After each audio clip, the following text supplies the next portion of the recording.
Sir Telugu అమ్మాయిల్ని హీరోయిన్లుగా ఎందుకు తీసుకురావట్లేదు? అంటే ఇప్పుడు దాకా మీరు చేసినవన్నీ అవుట్ ఆఫ్ స్టేషన్ నుంచి వచ్చారు అమ్మాయిలు. సో వాళ్ళు మీకు ఇప్పుడు అమ్మాయి అందం అనేది కొలమానం, కానీ తెలుగు అమ్మాయి, మలయాళం అమ్మాయి, హిందీ అమ్మాయి అనేది కాదు. అంటే ఇన్ ద కాంటెక్స్ట్. ఓకే, అంటే తెలుగు అమ్మాయిలు కూడా ఇప్పుడు చాలా బాగున్నారు కదా హిందీ అమ్మాయిలతో పోలిస్తే. మరి నాకు ఇప్పుడు ఇందాక ఆవిడ చెప్పినట్టు వాళ్ళు నా దగ్గర రావట్లేదు. అప్పుడు నేనేం చేయాలి చెప్పండి? నేనంటే నెగిటివిటీ ఉంది అందుకని నా దగ్గర రావట్లేదేమో, అప్పుడు నేనేం చేయాలి? లేదు సార్, చాలా మంది ఉన్నారు, అంటే మీ దాకా రీచ్ అవ్వలేకపోవచ్చేమో మేబీ. రావట్లేదు అంటున్నారు, మీరేమో రీచ్ అవ్వలేకపోతున్నారు అంటున్నారు. అంటే మీరు బయటకి మాట్లాడుతున్నారు కాబట్టి అందరికి అలా పోర్ట్రేట్ అవుతున్నారు. సో మాట్లాడిన వాళ్ళ దగ్గరికి వెళ్తున్నారేమో. నాకు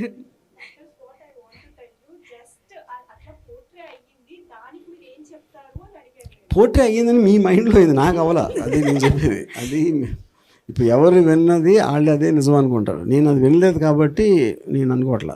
hi sir. Yeah hi sir. Sir this is Shruti. Sir అప్పట్లో 90sలో ఆర్జీవి గారు అంటే హీరోల కంటే ఎక్కువ క్రేజ్ ఉండేది.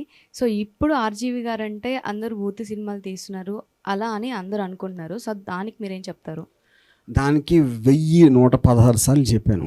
మళ్ళీ ఇప్పుడు నేను చెప్పే ఓపిక నాకు లేదు. తర్వాత మీరు వస్తే నేను మీ చెవులో చెప్తాను.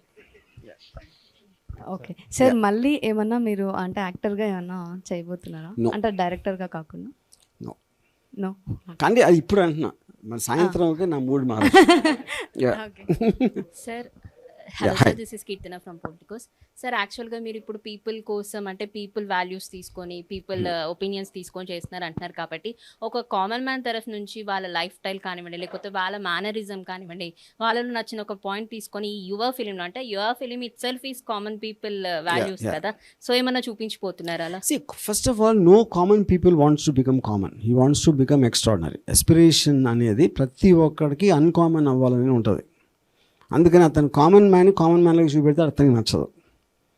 So the point of film is about entertainment, it's a story, it is a particular subject matter దాంట్లోంచి వస్తుంది. అంతేగాని కామన్ మ్యాన్కి ఉన్న ప్రాబ్లమ్స్ హైలైట్ చేయడానికి నా లైఫ్లో చేస్తేనే సినిమా తీయను. యాక్చువల్గా ఈ మధ్యకాలంలో ఆర్జీవి అంటే పాజిటివిటీ కన్నా నెగిటివిటీ ఎక్కువ ఉంది. ఈ టైంలో మీరు ఇట్లా యంగ్ టాలెంట్ని బయటకు తీసుకొచ్చి వాళ్ళతో వర్క్ చేయిస్తానని అంటున్నారు. సో ఈ యంగ్ టాలెంట్లో గర్ల్స్ కూడా చాలా ఎక్కువ మంది ఉంటారు. మన ఏపీ తెలంగాణ నుంచి కూడా వచ్చే గర్ల్స్ చాలామంది ఉంటారు. సో వాళ్ళకి వర్క్ చేయాలి అని ఉంటుంది, కానీ మీ పైన ఉన్న నెగిటివిటీతో వాళ్ళు కొంచెం బ్యాక్ స్టెప్ వేసే ఛాన్స్ ఉండొచ్చు. సో అట్లాంటి గర్ల్స్కి మీరు ఏమైనా చెప్పాలనుకుంటే ఏం చెప్తారు? ఇప్పుడు నా మీద నెగిటివ్ వాళ్ళకి ఏం చెప్తారు? నేను ఉంది కదా, సో అట్లా ఉన్న గర్ల్స్ కి అట్లా కాదు అంటే కానీ మీకు ఇది ఒక్కడ మాత్రం మీరు చాలా ఫాల్స్ న్యూస్. నా దగ్గరకు వచ్చేంత గర్ల్స్ ఎక్కడ రారు, ఎవరి దగ్గరికి రారు. అది మాత్రం మీ మీద ఒట్టేసి చెప్తున్నా. అట్లా కూడా నెగటివ్ గా వెళ్ళింది కదా. Everybody will have negative and positive. This no such thing as అందరికీ ఒకటే నచ్చుతుంది నచ్చలేదు అని కాదు.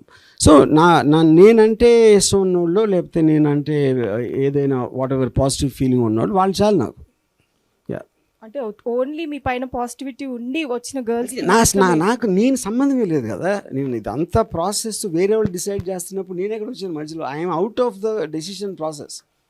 నాకు క్రియేటివ్గా సంబంధమే లేదు ఇప్పుడు నేను చెప్తున్న కాన్సెప్ట్కి. Ajay sir hi. So almost ఇప్పటికే మీరు ఎంతోమంది ఆర్టిస్ట్ని ఇంట్రడ్యూస్ చేశారు. అంటే ఇది నిజంగా ఒక రకంగా చెప్పాలంటే ఒక కొత్త జోన్ అని చెప్పొచ్చు. అంటే మీరు ఏం క్రియేట్ చేసిన ఒక మార్క్ ఉంటుంది. అండ్ ఈ ప్లాట్ఫామ్ ద్వారా ఇంకా ఎంతోమంది ఆర్టిస్టులు వస్తారని మేమైతే అనుకుంటున్నాం. మీరేం చెప్తారు అసలు?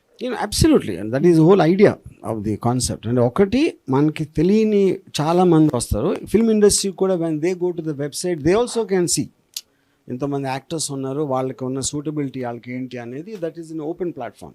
యూనో ఎక్కువ మంది వస్తారు, ఎక్కడెక్కడ వాళ్ళకో ఛాన్స్ వస్తుంది. అంటే ఇండస్ట్రీకి యాక్సెస్ లేకుండా సపోజ్ ఎక్కడో ఒక ఊర్లో ఉన్నాడు అనుకోండి, ఆ ఊర్లో అతను సెల్ ఫోన్ పెట్టి ఒక కెమెరాతోటి ఒకటి తీసి చాలామంది ఇంప్రెస్ చేసిన ఉన్నారు ఆల్రెడీ.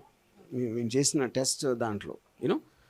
సో అంతమందికి యాక్సెస్ దొరికినప్పుడు ఆటోమేటిక్గా anybody who's very good, why will people ఇప్పుడు నాకు నచ్చకపోవచ్చు సపోజ్ ఒక పర్టికులర్ యాక్టర్, కానీ ఓటింగ్ ప్రాసెస్లో 70%కి అతను నచ్చాడంటే అది నేను ఇగ్నోర్ ఎలా చేస్తాను? అంత స్టూపిడిటీ అది ఇగ్నోర్ చేయటం, అది నా పాయింట్. మ్యాక్స్ మీరు అంటే ఇన్ఫ్లుయెన్సెస్ మీద ఎక్కువగా గట్టిగా ఫోకస్ చేస్తున్నట్టు తెలుస్తుంది. రీసెంట్గా ఇన్స్టాలో మీకు ఏదైనా ఒక పర్సన్ నచ్చిన అంటే యాజ్ లుక్లో కావచ్చు వాట్ ఎవర్, వెంటనే వాళ్ళు మీరు పిక్ చేస్తున్నారు, ఇంటరాక్షన్ అవుతున్నారు అండ్ మీరే ఎక్కువగా స్టార్స్ని చేసేస్తున్నారు. అది యాక్సెప్ట్ చేసి అంటే అక్కడ అది మామూలుగా జరిగే పద్ధతే కదా. అది దట్ ఎవ్రీబడి డస్. ఇప్పుడు మీరు చెప్పిన ఇన్స్టాలో అంటే ఇప్పుడు నేను ఆ కేరళ అమ్మాయిని చూసాను. యా, సో అది that is what I like నా కాంటెస్ట్. కానీ దాంట్లో కూడా మీరు అక్కడ చూస్తే ఇప్పుడు నేను అమ్మాయిది వీడియో పెట్టి నా ట్విట్టర్లో can someone tell me who she is అంటే దానికి 1.5 మిలియన్ వ్యూస్ వచ్చినాయి యూనో. సో అది కూడా ఒక విధంగా ఇది కదా. ఇప్పుడు అంతమంది రియాక్ట్ అయ్యారంటే ఏదో ఉన్నట్టే కదా. అది నా పాయింట్. యా సార్ ఫైనల్గా ఒక క్వశ్చన్ సార్, పిఠాపురం అంటే ఏమైనా గుర్తొస్తుందా సార్? పిఠాపురం నాకేదో గుర్తొస్తుంది, మీరు చెప్తే వినాలి. ఓకే, అప్పుడు అది ఇప్పటివరకు చాలా మంది ఇంకా నన్ను కంగ్రాచులేట్ చేస్తున్నారు. అవునా? పాలిటిక్స్ నుంచుంటున్నాం అంటాను. ఎందుకంటే వాళ్ళు నా ట్విట్టర్లో నేను క్లారిఫికేషన్ చూడాల, వాళ్ళు చేసి ఎక్కడో వినుంటారు. మేము కూడా అదే ఫిక్స్ అయిపోతున్నాం సార్. పిఠాపురం అంటే మళ్ళీ నెక్స్ట్ ఏమైనా మీరు ఎప్పుడు ఏ పోస్ట్ పెట్టినా వైరల్ అవుతారు, నెక్స్ట్ పాలిటిక్స్ లో ఏమైనా ఎంట్రన్స్ సడన్ గా వచ్చేస్తారా ఏంటనే ఒక చిన్న అది మాత్రం ఆ బుద్ధితో పని నేను చేయను. అంతేనా? అంటే ఇంకా పిఠాపురం ఆ రోజు నేను అది అనౌన్స్మెంట్ ఇచ్చింది. నాకు ఇరిటేట్ చేయడం ఇష్టం, ఎవరో ఒకరిని.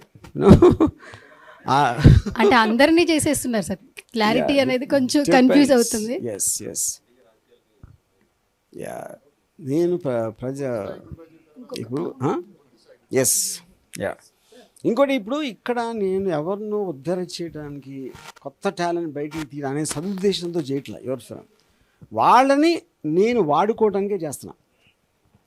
As a production company this is the nearest thing were people like అనే నా స్వార్థంతో చేస్తున్నా. కానీ ఎవరినో ఉద్ధరించడానికి నాకు ఏమాత్రం ఉద్దేశం లేదు. అదే కారణంతో నేను ఎప్పుడు రాజకీయాల్లో కూడా వెళ్ళను.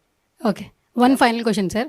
రీసెంట్గా రాజమౌళి గారు ఒక ప్రీ రిలీజ్ ఈవెంట్లో ఫేవరెట్ డైరెక్టర్స్ ఎవరు అంటే స్టార్ట్ మీ పేరే చెప్పారు అండ్ మీ ఆ వీడియో కూడా మీరే మీ ఇన్స్టాలో పోస్ట్ చేశారు. ఆర్జీవి గారి స్టైల్ బాగుంటుంది, డిఫరెంట్గా ఆలోచిస్తారని ఆయనే చెప్పడం జరిగింది. ఆస్కార్ దాకా రాజమౌళి గారు వెళ్ళారు అండ్ మీ స్టైల్లో ఒక్కొక్క ప్రాజెక్ట్ వస్తూ ఉన్నారు అండ్ ఇప్పుడు కూడా ఈ ప్రాజెక్ట్ కూడా ఒక వండర్ అని చెప్పొచ్చు. మళ్ళీ ఆ మార్క్ ఆర్జీవిని మళ్ళీ మేము ఫ్యూచర్లో చూడగలమా, చూడలేమా? నో, చూడలేరు, చస్తే చూడలేరు, 7 జన్మలు ఎత్తినా చూడలేరు. సార్ చిన్న ఇప్పుడు ఇంత చేస్తున్నారు, ఇప్పుడు అన్నీ మళ్ళీ ఇక్కడ చెప్తా కూడా మీరు మళ్ళీ ఆర్టిస్టులకే ఫేవరేజ్గా మాట్లాడుతున్నారు, ఆర్టిస్టులు టెక్నీషియన్స్కే. సినిమా ఇండస్ట్రీలో ప్రొడ్యూసర్స్ కూడా ఒక వింగ్ అనేది ఉండింది సార్. వాళ్ళు చాలా కష్టాలు పడుతున్నారు. చాలా చిన్న సినిమాల వాళ్ళందరికీ వాళ్ళకి మీలాగా ఒక పేరు లేదు, కానీ వాళ్ళు మంచి కంటెంట్తో సినిమాలు తీస్తున్నారు. బట్ ఫైనల్గా వాళ్ళు వచ్చి ఆగిపోతున్నారు. వాళ్ళకి రిలీజ్ సినిమా దాకా తీస్తున్నారు కానీ వాళ్ళకి రిలీజ్ చేసుకోవటం, మార్కెట్ చేసుకోవటం తెలియట్లా. ఇంత పెద్ద కెపాసిటీ ఉన్న ఆర్జీవి గారు మార్కెటింగ్ వైపు కూడా ఏమన్నా వచ్చే ఆలోచనలు ఉందా? ఇప్పుడు ఇక్కడ అంటే మీరు ప్రొడ్యూసర్స్ అని చెప్పారు కాబట్టి, అవును, ప్రొడ్యూసర్ అంటే ఎవరు? ఈజ్ ఇప్పుడు మనకి మ్యానుఫ్యాక్చరింగ్ ప్రోడక్ట్, సినిమా అనేది ఒక ప్రోడక్ట్. ఓకే, ఎందుకంటే మీరు ఎఫర్ట్, టైము, మనీ అన్నీ ఖర్చు పెట్టి ఒకటి చేసి యూ వాంట్ టు గెట్. ఇప్పుడు బట్టలు కొట్టుంది అనుకోండి,